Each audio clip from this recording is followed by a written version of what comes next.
Hello, everybody.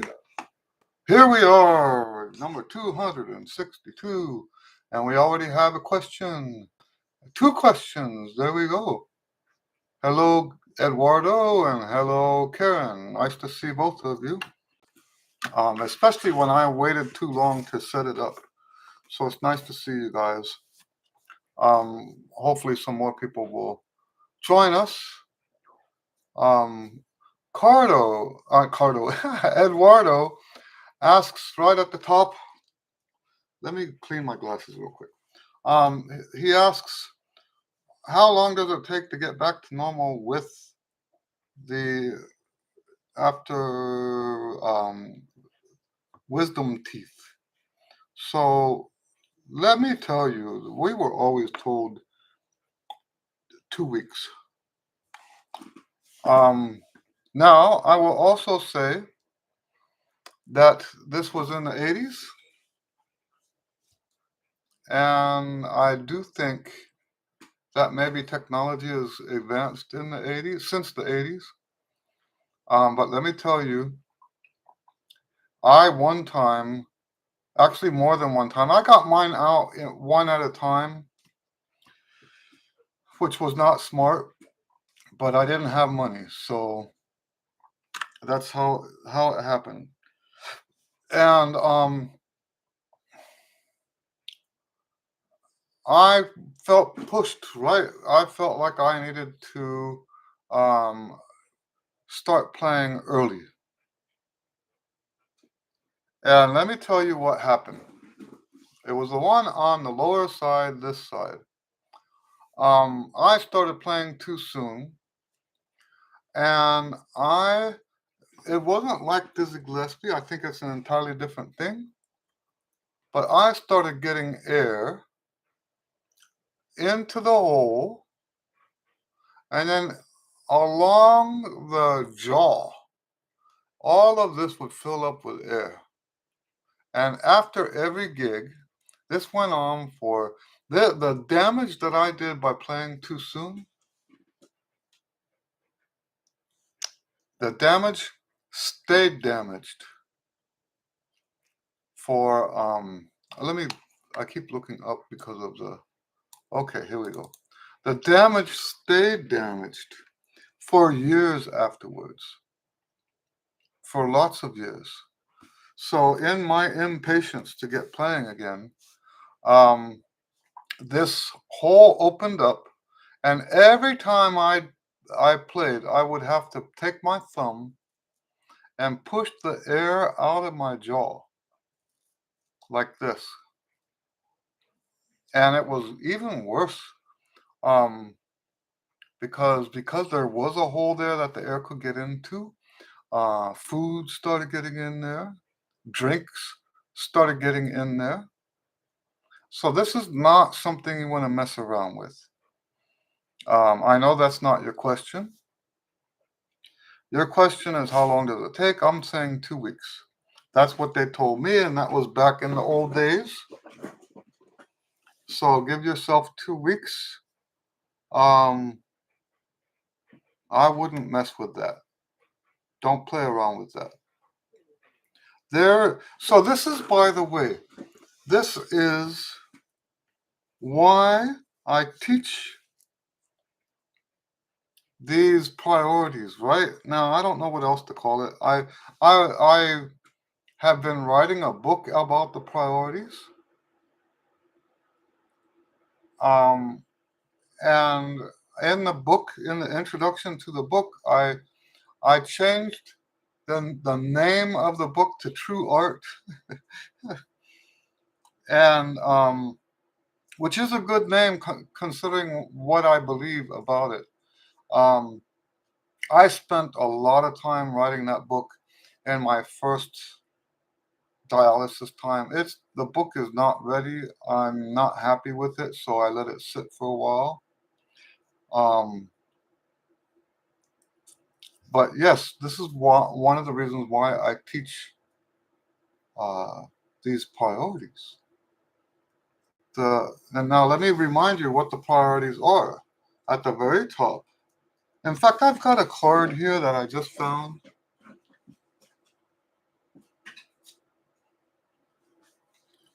I had these cards printed years ago when I was doing like I I gave a lecture at a university, and they told me I could speak on any topic I wanted to, and this was the topic I spoke on.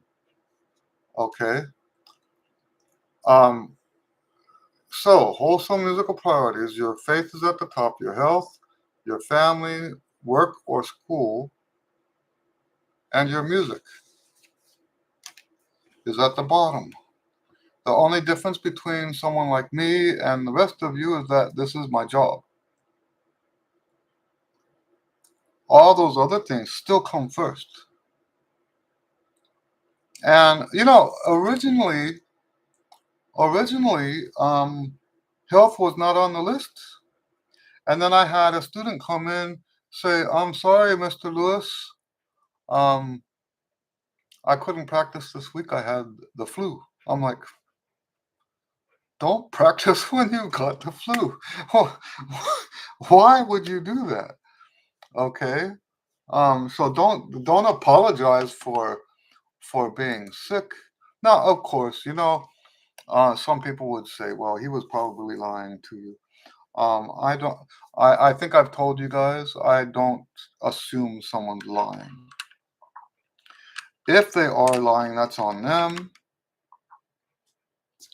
I take everybody for their word, especially in the context of lessons. So yes, 2 weeks is the official answer. Maybe less. Um, but yes, it's better to get rid of a couple gigs than to do something to your health that might not be fixable. Like I said, and I see that Kevin said the socket can get infected, and that was my main concern. If air is getting all the way down, I'm sorry, on this side, if air is getting all the way down to here from back there, how do you keep that clean? How do you keep that from getting infected? So no, I don't recommend messing with that. And by the way, it's those kind of experiences. Now, you guys have heard the what led up to me formalizing this concept of priorities. But I've got before that event. I won't say anything because you guys have heard it before. And anyway, so but long before that event, I've had usually mistakes that I made where I put music too high on the list, and I paid the price for that. All right. Karen says, "Hi Eddie, I've been experimenting with keeping my stomach muscles tighter while playing. I think I'm getting better support that way. Is that a thing?" Yes, that is a thing. Um, that is definitely a thing. I don't relax my abdomen even for the breathing. I don't even relax it for the breathing. There's a lot of people that teach that that's how you breathe, is so you have a firm abdomen while you play. Then the opposite, this is what they teach. I don't teach this. The opposite, when you breathe, you push the abdomen out, and that is their understanding of having um a breath from the, what's this muscle again? I keep forgetting the name of the muscle. Um, yes, breathe from the, what's the word they call it? That muscle that's between the lungs and the the abdomen, the diaphragm. That's right, the diaphragm. Um, So there's people that push the air, the stomach out in the name of breathing from the diaphragm. And I figured out that that was causing me problems. When I was auditioning for orchestras, there were some notes that I was cracking every single time, and it was always after the breath. And I came up with a breathing philosophy. I won't go into detail here unless you guys ask for it. But I came up with a breathing philosophy that basically says, whatever you do to play, do the opposite to breathe. Not the opposite, the reverse. I'm sorry. I actually figured out in this context what the difference was between opposite and reverse. Right? It's not the opposite. I don't know why I said that. You do the reverse. And when you play, there's no time when you push your gut out. Never. It never happens. So if you're using my breathing philosophy, then you never, because you don't do it when you're playing, don't do it when you breathe. Don't push your abdomen out when you breathe, because what did that do to me when I used to play that way? And by the way, it was teachers that taught me to play like that, to breathe like that. I don't remember who they were, but that's not something I did naturally. So I have no recall of who the teacher was, or if there were more than one, but there were at least one teacher, if not multiple teachers, that told me to push my gut out when I breathe. And that's how I did it. I trained myself to do that. And um, it was a mess for the auditions. It was a mess. And it wasn't until I figured out this philosophy. Now, the philosophy is simple. Doing it is actually not so simple. The philosophy is simple. Whatever you do to play your trumpet, breathe in reverse.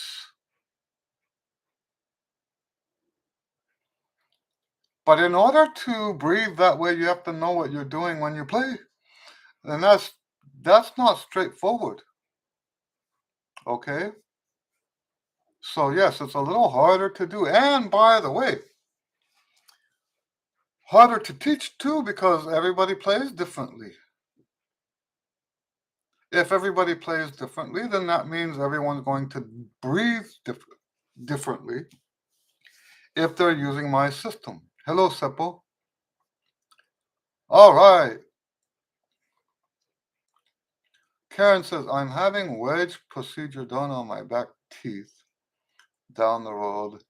They told me about a week. Maybe I should take 2 weeks. Yeah, that's not the kind of thing you want to mess with.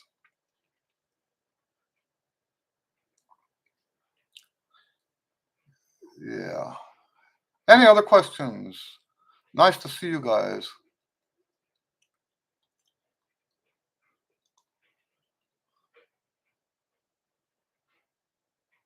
Yeah.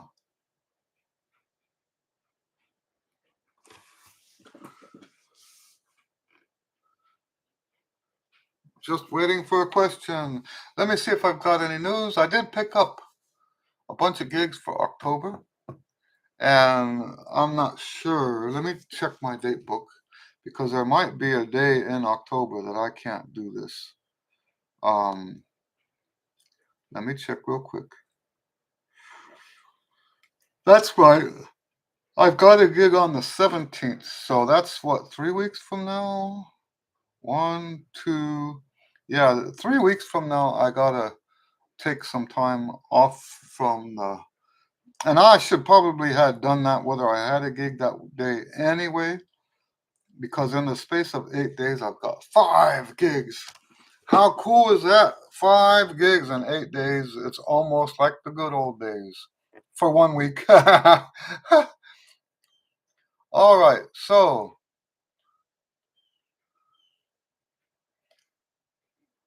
Karen asks, do I have a breathing technique video or something that might be something I need to work on? Let me look and see if I made a video. Probably not.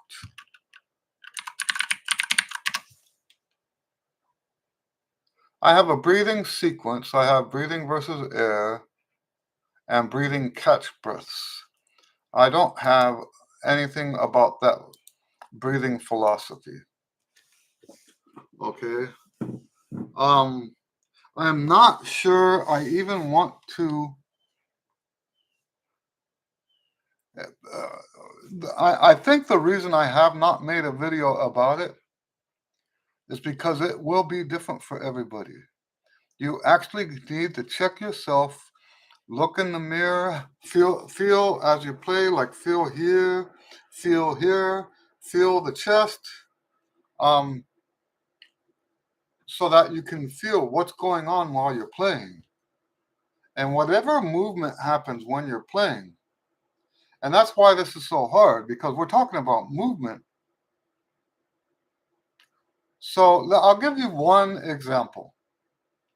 I discovered in the process of doing this that as I play, my frame curls in ever so slightly. I mean, what I just showed you there is an over exaggeration. Okay, I'm trying to get this to look okay. So let's say I start off a phrase here. As I get deeper into the phrase, my body curves. So when I breathe, I do the reverse of that. There's my breath. Here's playing. Here's my breath. Here's playing.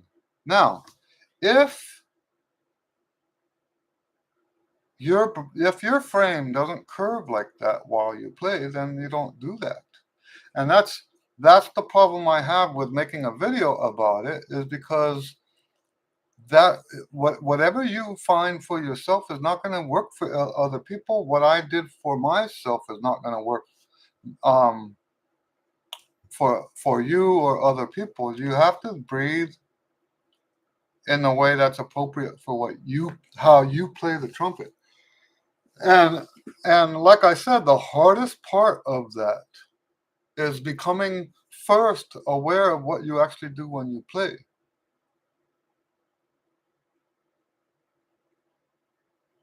A lot of people are unaware. A lot of people don't know what they do when they play the trumpet. Okay? So, yeah, that's an important part of it. So, yes, I don't think I'll probably ever have a video besides what we just talked about loosely here.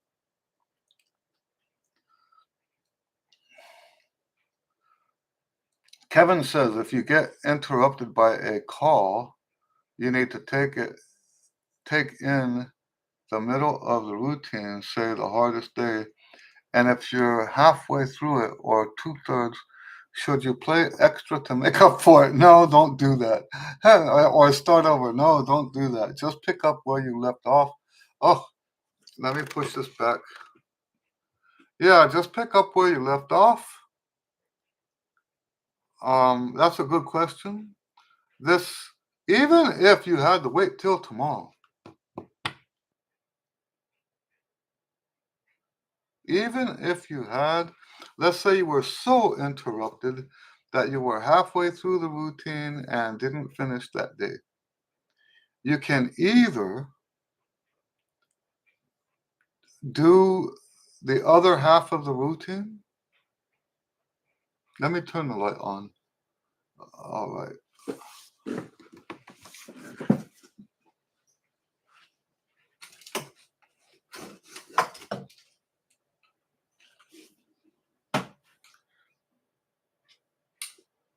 That's not going to work.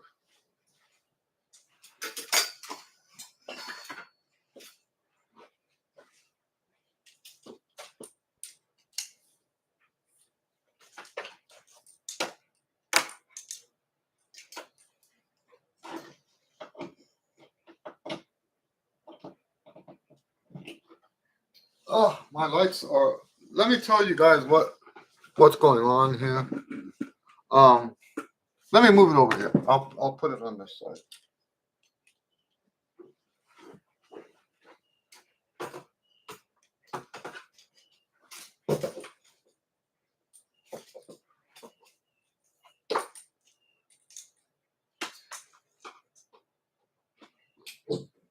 All right, there we go. I figured out that when it gets blurry like that, it's because of the low lighting. So that's a little better. Let me tell you what's going on here. Our AC went out, and instead of getting, they say that they want that if they put Freon in, there's no guarantee it won't all just come out again. So they want, and I'm not going to tell you the price, but they want me to replace the whole system. Of course they do, right? And so we bought some window units. There's a window unit right here, and that's why I couldn't put the light on that side. So we just put that in yesterday. So anyway, that's what's going on here. We had a few students at the house that when we didn't have air conditioning, boy, that was not so bad for me because I'm used to it. Bad for them. So, but we've got the one in here and the one in the bedroom. We're going to buy a couple more. Just so that we have time to do the AC more professionally later. So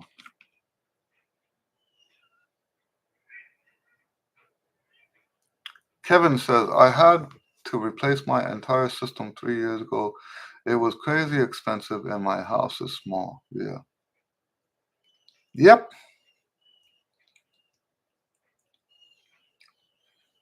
So, yeah. So, well, any other questions?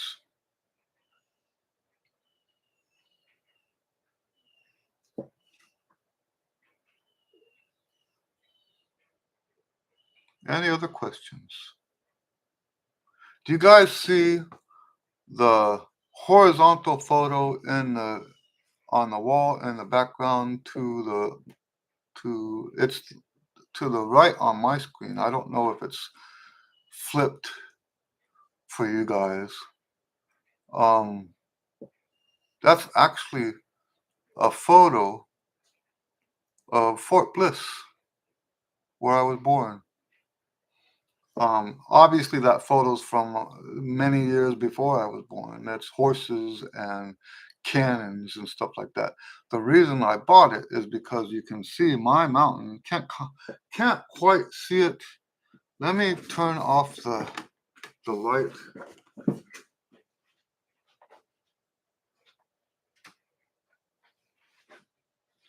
When you look at it,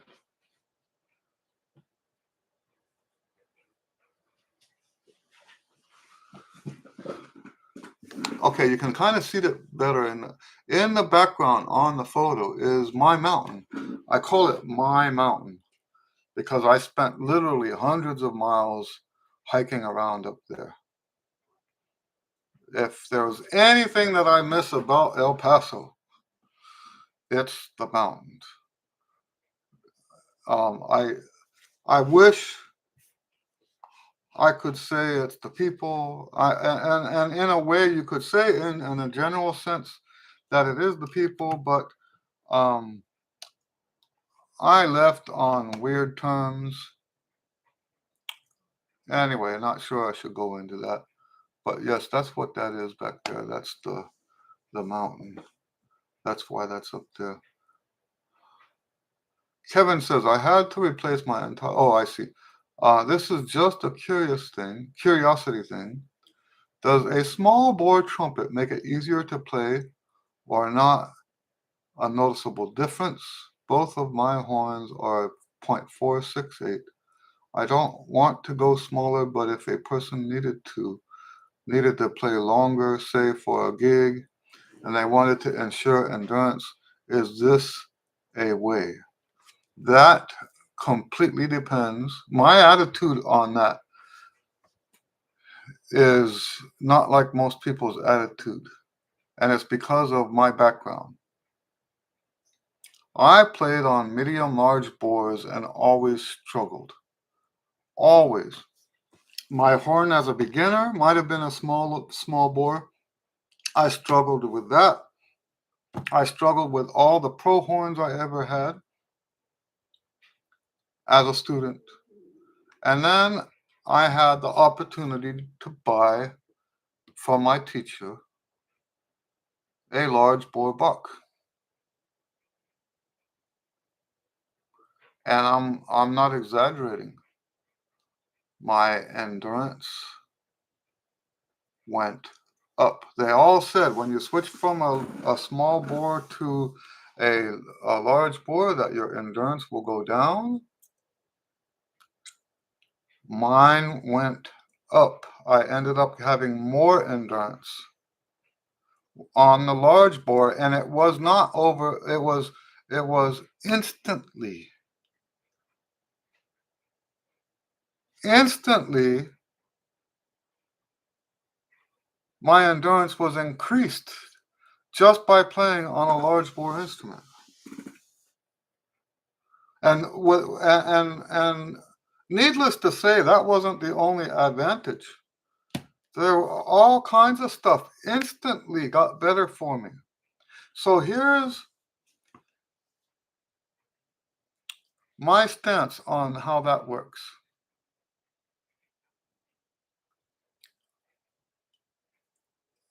We are all different. We are all physically different. We're all mentally different. We're all historically different. There is hardly anything about us that's the same two things in a row.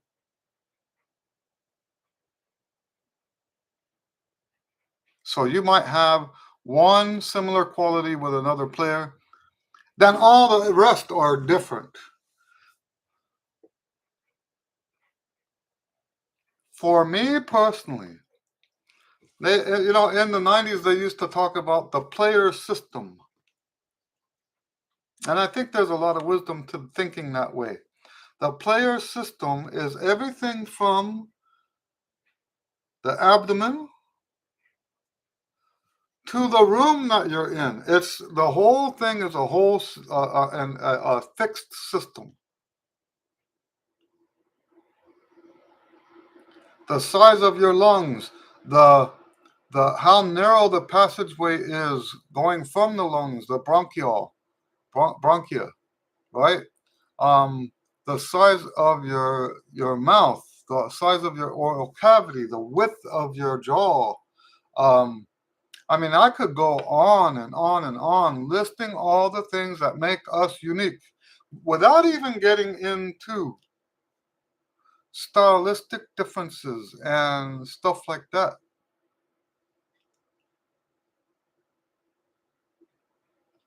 We are all unique.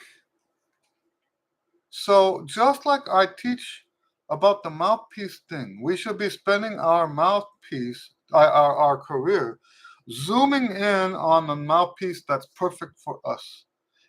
The mouthpiece thing is never about, let me try this to get those notes, and let me try to get that to get those notes. It should never be, the mouthpiece thing should only be about finding what's most natural for you and your system.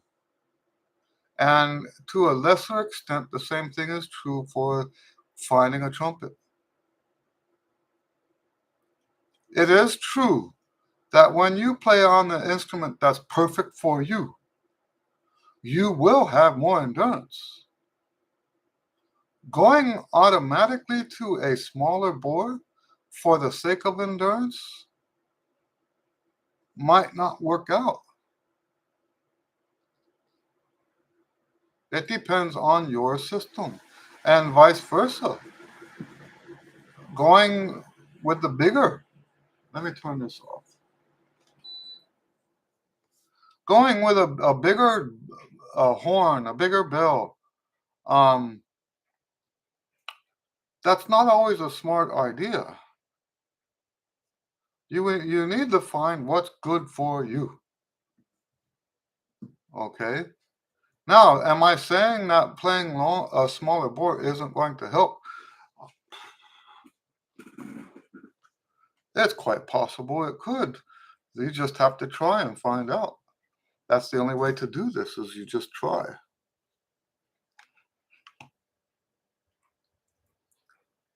But yes, you read all this stuff online about these. Basically, it's just like the Christianity stuff, right? As Christians, we're supposed to have faith.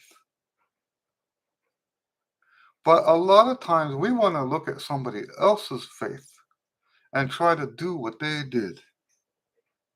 And that's not how it works. You don't follow a formula. And it's just as true for my one range book, right? The one range book is not a formula, it's a strategy. And the point of the book was for you to learn how that strategy works so that you can modify it for your own needs. It's a strategy to a philosophy, sort of like what we were talking about with the breathing. The one range book is not about follow this schedule. Have you guys seen the video I put up not long ago about what to do if you can't practice every day? Well, you know what I mean? If you can't do that 6-day rotation, what should you do instead? My hope was that when people read the one range book, they would be able to make that decision based on what they learned. Instead of trying to follow some formula. So yes, when it comes to stuff like this, does this kind of mouthpiece do this and does that kind of mouthpiece do that? And does this kind of instrument do this and does that kind of instrument do that? It's not as simple as that. You have to find what works for you because you are a true individual. You are unique. You are truly unique. And most of what I've been talking about this in the context of the range stuff. The range thing is the same thing. Someone else has success with range and they put up their formula and then people buy the formula or whatever and try to apply it to their lives. Why is it that most people, this doesn't work? It's because that's not how it works. I don't even think it's possible for them to tell you how they play higher. I don't even think that's possible.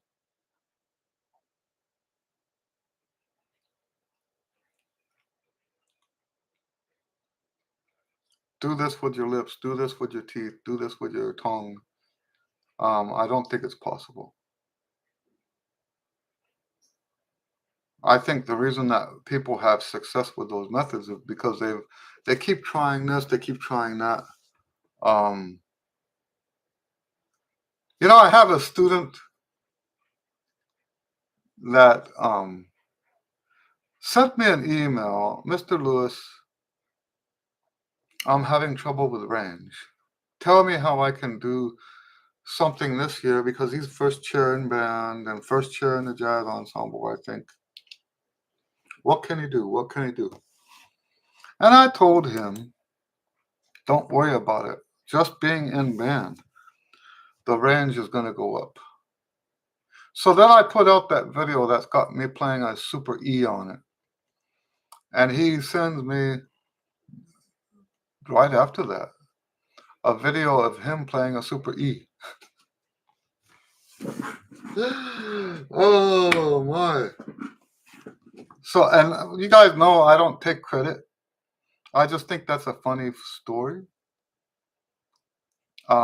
Congratulations to him, right? I'm not much of a big note freak, high note freak, um, but he's enjoying playing the high notes. So soon after he sent me an email saying that he's struggling with the high notes.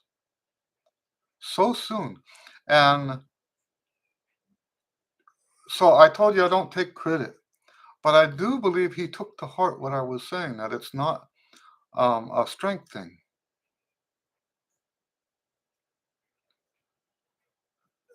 And if that's the case, hallelujah.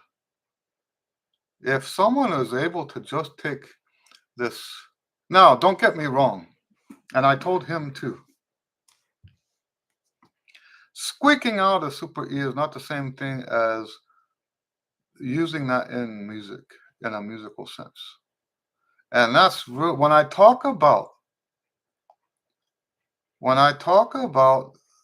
range being subconscious, I'm not talking about the squeaking.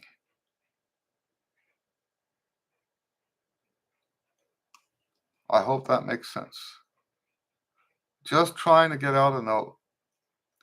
Um, but it's a good. His range has gone up, but that part of what he's doing is not usable. Now, when I talk about uh, what do you call it? Familiarity. When I talk about familiarity being the answer to high notes, to range, I'm not talking about you. I don't think you need familiarity to squeak out a double C. I don't think you need that. There are ways to get it that are just manipulative.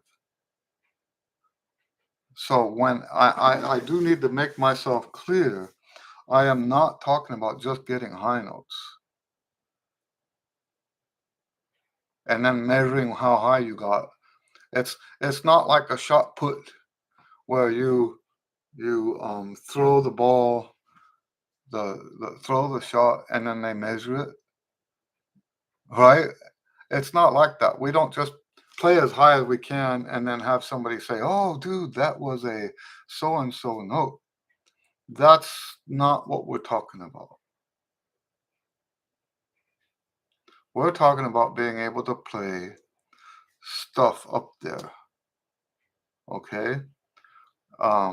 Melodies, scales, improv, stuff like that, where it sounds like something.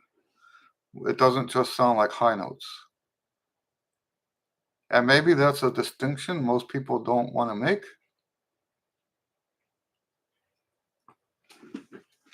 Anyway, all right. So, but let me tell you, his range is solid. His range is solid. Um, and let me tell you this, it's not a coincidence that his range is like that. He's practicing massive hours. He's practicing massive hours. And I've always said this about familiarity.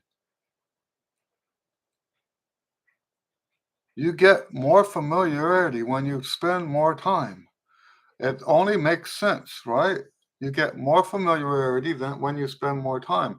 So this is why his range has gone up so high because he's spending literally 5, 6, 7, sometimes 8 hours of practice in one day. This is a high school student, and um,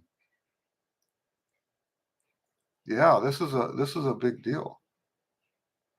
So he played some jazz stuff for me that goes up to the G above high C, and it's solid.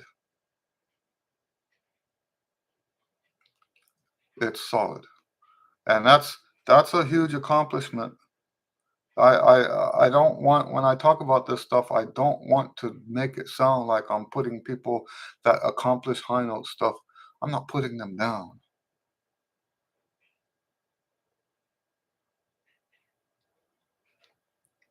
Just because I don't enjoy that kind of playing myself. I enjoy listening to it. I don't enjoy playing it that way. Um, I can do it. I do it for a living. But anyway, all right. Kevin asks, is he doing this twice a week or is he doing it more often and having rest days? I've asked him that, and he says he's doing my system. So he says he's doing my system. Now, here's the thing about when you practice more. If you use my system properly, let's say you have an 8-hour practice day, then your medium day can be 4 hours, and your small day can be 1 hour. If you've got that time to dedicate to it, it's all relative. And in the middle of all that, in the midst of all that, you can have a tough week to get any time done, and you can take the whole week off. And hallelujah, you're getting even more progress. I would much rather lump all my practice, heavy practice, heavy practice, and then chill out for a week. I was tempted when I came up with the three levels of rest. I was tempted to add a fourth level, the week level. Why was I tempted to do that? Because it seemed like life won't let you have 4 or 5 weeks of heavy practice in a row. But instead of making it formal, I decided that's how life is. So no need to formalize it. No need to say, take a week off every 3 or 4 weeks. No need to say that. Because if you're following the priorities the way you're supposed to, you're going to have some weeks off. You can't help it.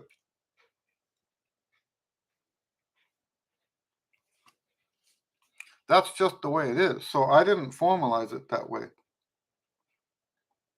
But I can tell you, in my career, that's just the way it is. Some weeks I can practice a lot. Some weeks I can't practice at all.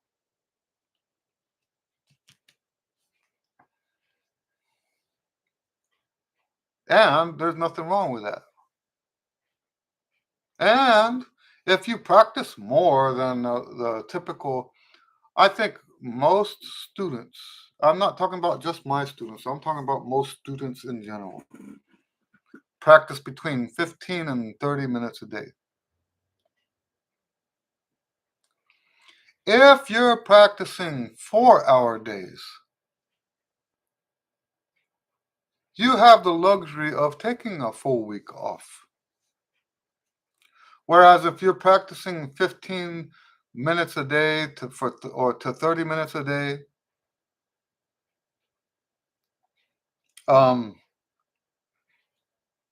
I don't know what kind of progress you're going to make.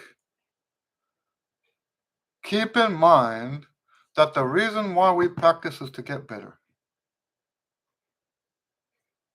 not to maintain. Okay? Not to maintain. We don't put in my system, even though on the surface some of it can look like maintenance. It's not maintenance. I like to think in terms of layers of snow coming down. Here's a layer of familiarity. Here's another layer of familiarity. Here's another layer of familiarity. And these layers build just like a snow in the Antarctic. And as you build layers of familiarity, you become a better player. And that's what I'm saying about people who practice more. They have bigger chunks of familiarity coming down on that pile.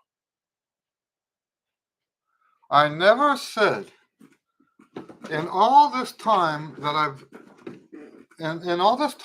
spoken about not practicing every day, I never said that we should never practice a lot. I'm a firm believer in practicing a lot so that when things come up, you can practice less and not have to worry about it.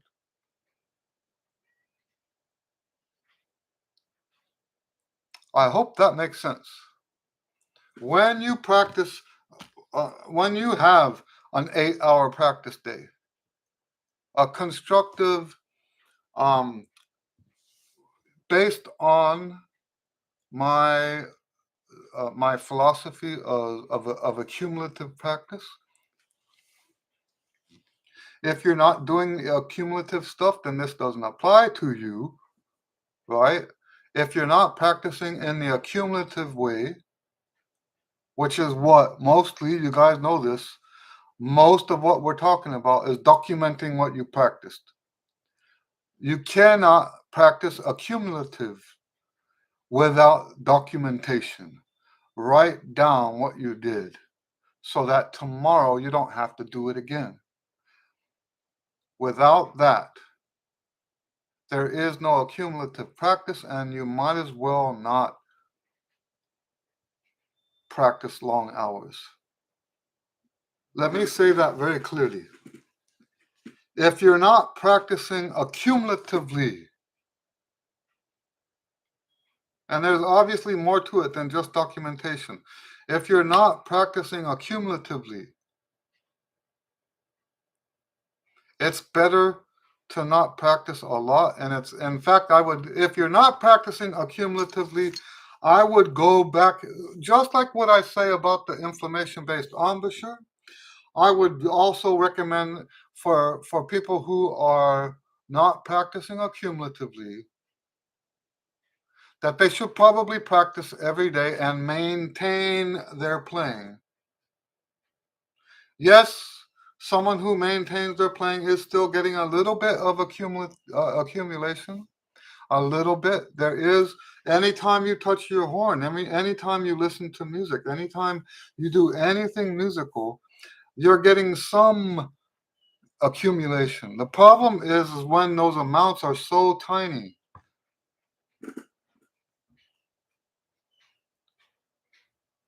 How much benefit are you getting?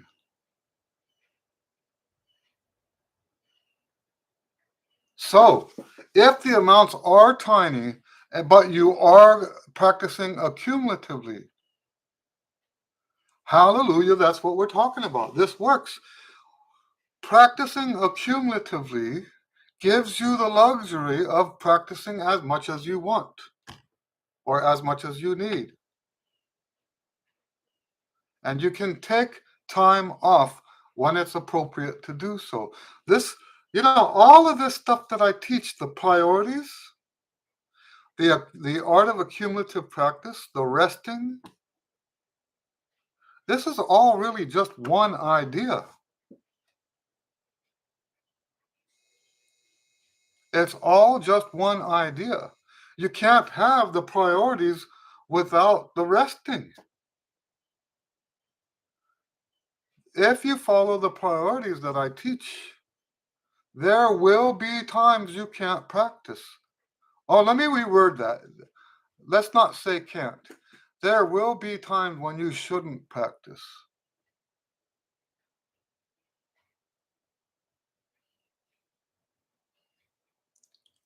So the resting and the accumulative stuff and the priorities. So if you have to rest more than most people, right? If you have to rest more than most people, then um, what am I saying? I forgot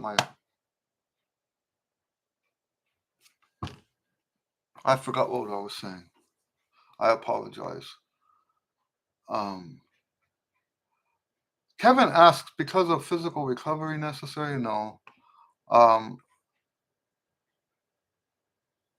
No, I'm talking about life. I'm talking about life responsibilities. I'm talking about life responsibilities. Um, so Um, if you have to, so I have a friend whose family is like 2 or 3 members of her family are in the hospital. She's got to go take care of stuff for them. She's got to be there for them. And what kind of terrible person would you be if you didn't do that? And like, so this week, how much did I practice? Not much, because only one of these units fits in my car at a time. So I've been to Home Depot twice this week. Gonna go again to buy more of these units to keep the house cool. Um, that's more important than my practice time. That's what I'm talking about. There are reasons why we don't practice, and they are legitimate reasons. This, you guys have heard me talk about this before. This is what I call trumpet worship. When you put your trumpet ahead of those other responsibilities, ahead of your health, stuff like that. When you do that, you're actually making yourself play worse, not better. And that's the reason why I teach this. So, yes, when times are. Now, what happens if you live a life that has no emergencies of that nature? Then, yes, go ahead and try to keep going as much as you can with the system, you know?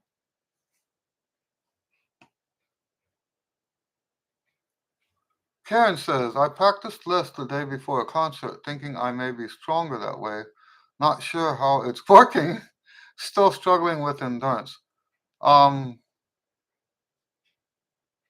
I'm surprised you're still struggling with the endurance now. How are you? How long are your practice sessions, and how long is the rehearsal? Is it a 2-hour rehearsal? And if so, how does that compare to your practice time? Seppo asks, what traditional trumpet pieces would you recommend for an eager student whose comfortable upper range extends only to the first ledger line A? Are you talking about a solo? Uh, my favorite is okay. The let me pull it up from a student's folder. For some reason, I don't have the original scan, but let me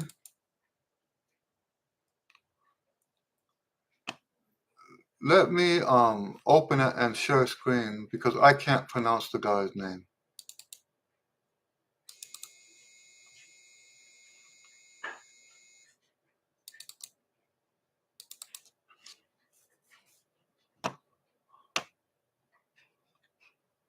Okay, I'm gonna share screen real quick.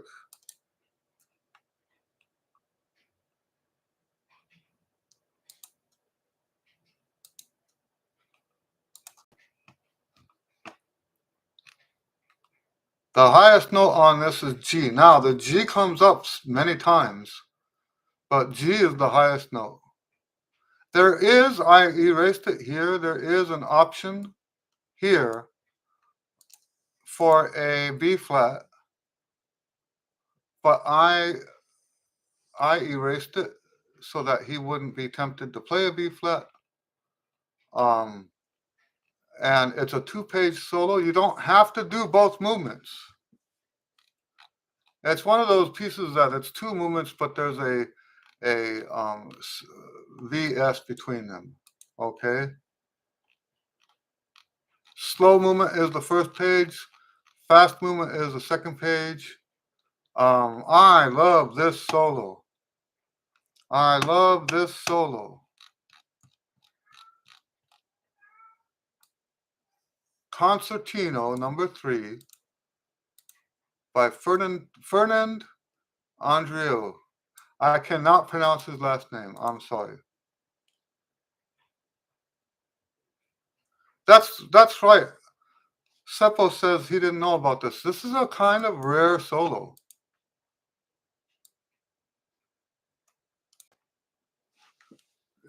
So yes, that's something. And then also there's the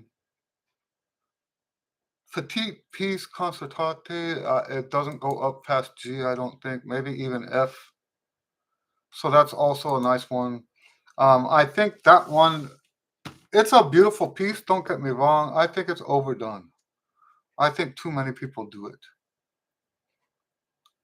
So that's why I like this other one. It's refreshing. Karen says I usually do a routine rest and then practice band music later. Sometimes I get more in. On band days, I may only do the practice.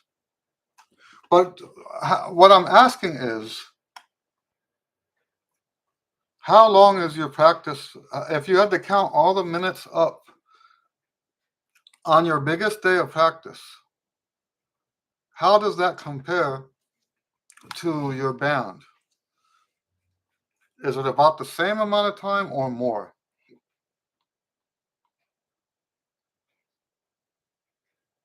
Oh, I see. Concert band, not a problem. Cadet band is rough. I play higher and more often, a lot of marches and stuff. Okay, and I'm gonna also give you this as advice. When you practice your band music, practice loudly, even louder than what would be appropriate for the band. You want to work on your endurance. Play louder, not higher. Play louder than what you normally play. Rest a little bit more often than what you would normally rest. So, like when we do the working backwards, rest twice as much. And I'm talking about even the piano stuff.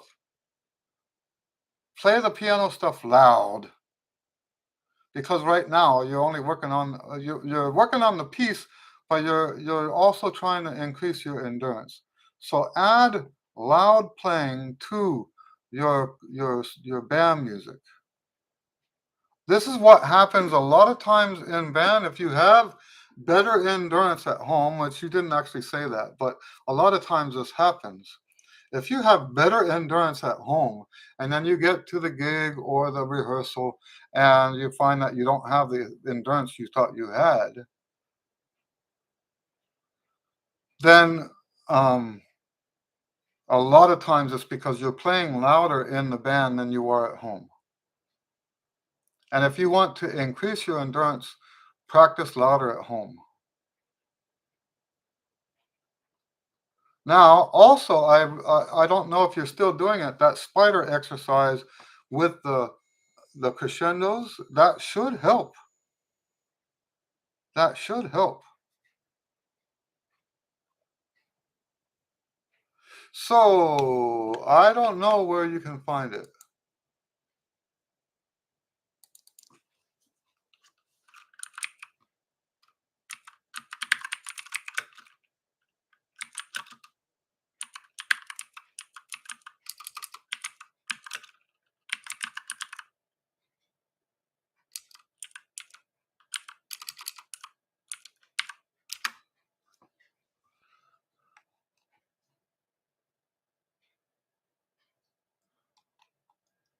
I see it at Groth Music on a quick search. I'll put a link in. I think the problem is I don't think it's digital. So it's something you would have to buy and have it shipped to Finland. I don't think there's any digital of that piece. To my knowledge, it is a physical piece. It's also at Hickey's.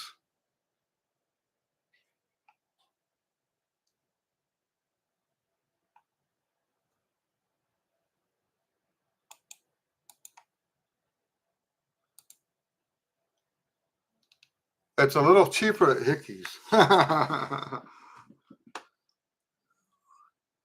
But yes, I think that's something that would have to be shipped. And I apologize for that. With the tariffs going on and all that stuff, I don't know because I know that a lot of people, a lot of countries are doing the reciprocal tariffs. Um, so yes, getting things across the pond, so to speak, um, can be a little bit more challenging than it used to be. So yeah, I'll tell you what, it's such a beautiful piece. Um, I played it in public one time so far, and everybody loved it. Everybody just loved it. It's just so gorgeous.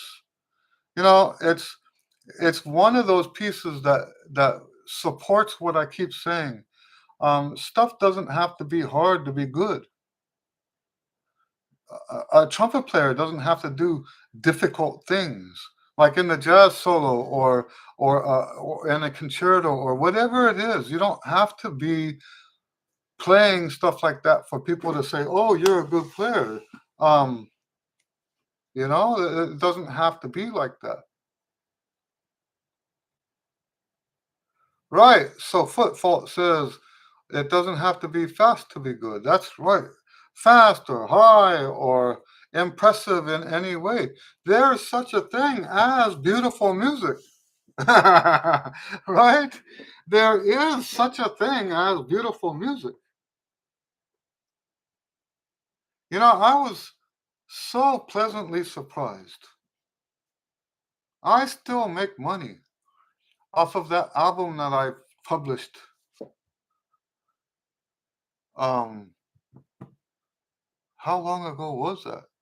2013, 2014, somewhere along there. I published this album of 50 hymns. Just, you guys have seen my unadorned hymns on the YouTube channel. I published an album of 50 of those.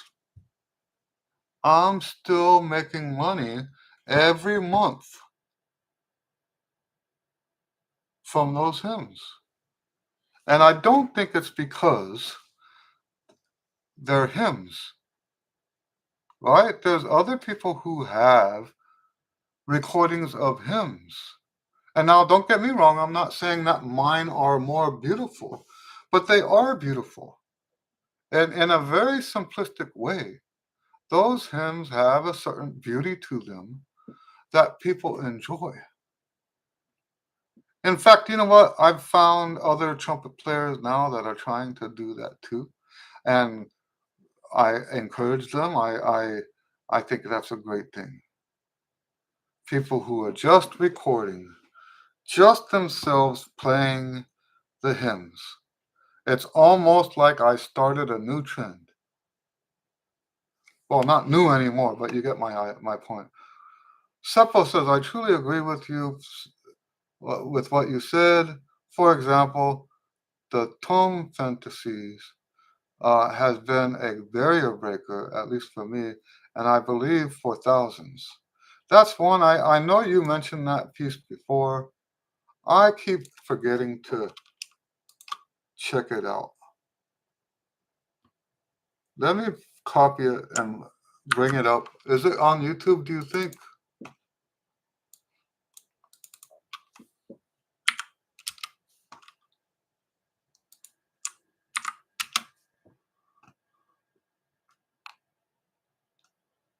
Francis Tome, or Tomei. Francis Tomei. Oh, I'm going to have to check that. I know maybe I already did. Oh, Reinhold recorded it. Oh, I'm looking forward to that. Maybe I already listened and just forgot. I think you told me about that a year ago. I have it up on YouTube now. I'm gonna listen to that right after we're finished here. So what nationality is Tomei from? Is this French?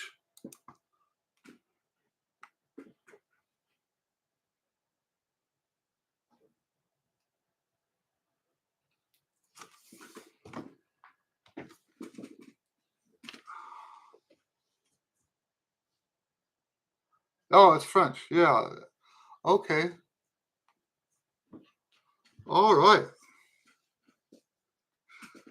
This is Nasi. Nasi, say hello. We thought Nasi was a boy. That's why we call him or her Nasi. And then we took him to get fixed, and they said, "Oh, that's not a boy." So Nasi is, I think, Hebrew for prince.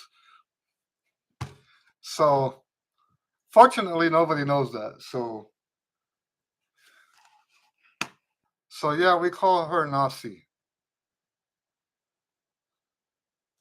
All right. So any other questions before we sign off here?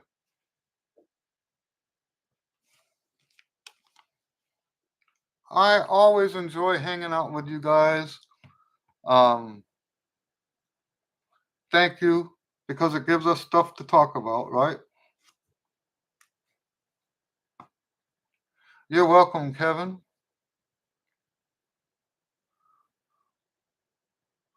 All right. So I guess unless something comes in while I'm saying goodbye, I will shut this one down. Thank you for hanging out. This was another good one. We always have good ones, huh? And God bless you guys as always. At the bottom of my emails, I want to open my email so I can quote it exactly. Um, I have a tagline that says, "Grace and peace be yours in abundance." That's what I want for you guys for this weekend. Grace and peace in abundance. Lots of it. Okay? All right. And we will see you guys next time. Okay? Have a great weekend. God bless you. And see you next week.